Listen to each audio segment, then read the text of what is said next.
Welcome to Queen the Greatest, in which we celebrate some of the outstanding songs, performances and achievements that Queen have delighted us with over the last 50 years. When we look back at 1975, we can see that the band certainly enjoyed an extraordinary year.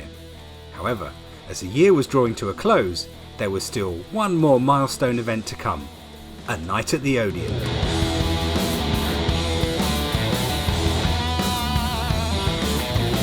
Like the Rainbow the year before, the Hammersmith Odeon was a prestigious venue the band were eager to claim as their own. Having experienced it as the support act for Mott the Hoople in 1973, Queen made a triumphant return with 4 nights in late November, early December. Liar, liar, liar, liar. The big difference on that tour from the previous one was that we had this the beginnings of some TV reinforcement, because TV makes all the difference. It's TV which makes you stopped in the street. It makes people feel like they know you.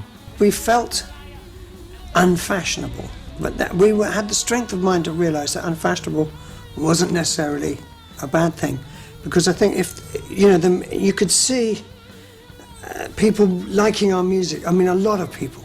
Such was the band's growing popularity, the BBC approached Queen to request they perform live on Christmas Eve on BBC TV and radio simultaneously.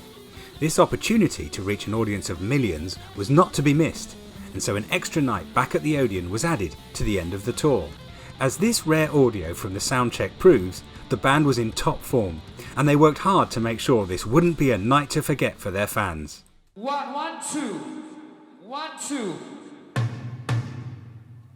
John, we can do a sound check for you now if you want. The cameras are having a rest.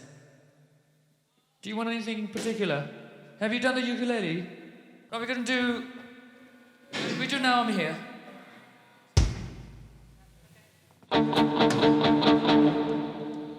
Yeah.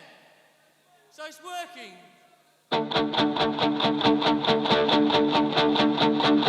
Here I stand. Look around, around, around, around, around.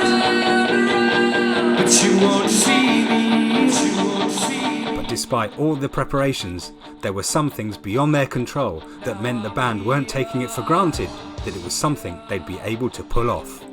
So it was quite difficult. You're just starting to wind down, and actually then you've got to go back and do this one all-important show. It was a big deal in the fact that it was going out live on Christmas Eve. Obviously, there'd be a really good audience. I remember thinking, and will we have lost our momentum and all that sort of kick-ass stuff that you developed on a tour? I do remember being quite sort of worried about it. And I had a kind of flu at the time, and I remember feeling like absolute death. But the power of adrenaline is amazing. As you start to sweat and work a bit, and you kind of forget about it then. The show was flawless, and that night at the Odeon is regarded as one of Queen's best performances, treasured because it also represents the first filmed live performance of Bohemian Rhapsody.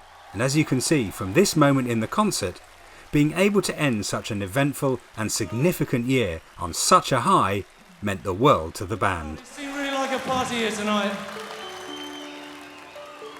Thanks a lot for making it really something for us. It's felt a lot different. You know, we've taken our show around the world, but we've never got to so many people all at once. And it's felt really good. Thanks a lot for giving us a good year. We'd like to leave you in the lap of the gods.